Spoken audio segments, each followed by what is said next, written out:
अच्छा एक बात बताओ, आपको पता है कलश यात्रा क्यों निकाली जाती है कथा के पहले? किसी को पता है? पता है? बताओ। यहाँ तो कथा ऐसी ही होगी भैया, बातचीत करते हुए। ऐसा नहीं कि बस आए गुरु महाराज ने बस जल्दी जल्दी कथा कर दी, तो कोई ये लीलावती कलावती की कथा थोड़ी है। हाँ, पहला अध्याय समाप्त नहीं। बताओ आप, कलश यात्रा क्यों निकाली जाती, किस किस को पता है? आप लोग बरसों से कथा में जाते हो, बरसों से कथा के अंदर कलश यात्रा में भी जाते हो, बरसों से कलश को मस्तक पर धारण भी करते हो, तो सबसे पहले ये क्या कारण है कि कथा के पहले कलश यात्रा निकालना पड़ती है? पता है आपको? कथा के पहले कलश यात्रा निकालने का अर्थ ये है कि जब राम जी की कथा होती है, जब भगवान श्रीमद् भागवत की कथा होती है, शिव महापुराण की कथा होती है, तो कौन आते हैं? अगर राम जी की कथा है तो राम जी आएंगे, भागवत जी की कथा है तो कौन आएगा? भगवान श्री कृष्ण आएंगे। शिव महापुराण की कथा है तो भगवान भोलेनाथ आएंगे।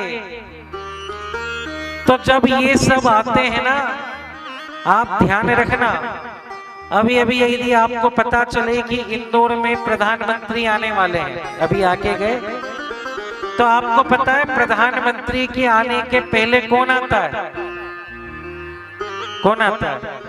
मुख्यमंत्री आता है, सांसद आते हैं, विधायक आते हैं, पार्षद आते हैं, मंत्री आते हैं। क्यों? ये लोग मुख्य प्रधानमंत्री के आने के 8-10 दिन पहले से तैयारी करते हैं, कहीं ऐसा ना हो कि किसी चीज की कमी रह जाए। क्यों?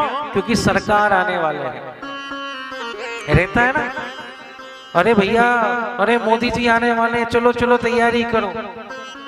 क्यों? क्योंकि वो प्रधानमंत्री है, तो उनके आने के पहले सांसद को आना पड़ता है, विधायक को आना पड़ता है, मंत्री को आना पड़ता है, मुख्यमंत्री को आना पड़ता है। सब लोग एयरपोर्ट पे खड़े होते हैं फूल लेके, सर वेलकम। क्यों? क्योंकि प्रधानमंत्री आने वाले हैं। तो आपको पता है कलश यात्रा क्यों निकाली जाती है? कलश यात्रा के अंदर पंडित जी आवाहन करते हैं किनका? नदियों का।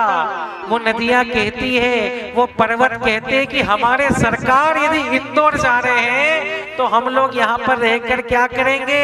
अरे हमें भी तो जाना है। तो वही गंगा, वही यमुना, वही त्रिवेणी, वही मां नर्मदा, और सारी नदियां इस कलश के अंदर जल में प्रवाहित हो जाती है, और आप उन नदियों को मस्तक पर धारण करते हो और कथा में आकर लाते हो। क्यों?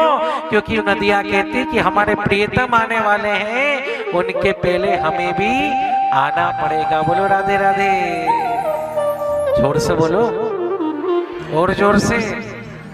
ये पीछे वाले क्या बालकनी में बैठे हैं क्या? है? राधे राधे बोलने में शर्म लगता है, फूटे करम। ऐसा मत करो भैया, सभी बोला करो राधे राधे।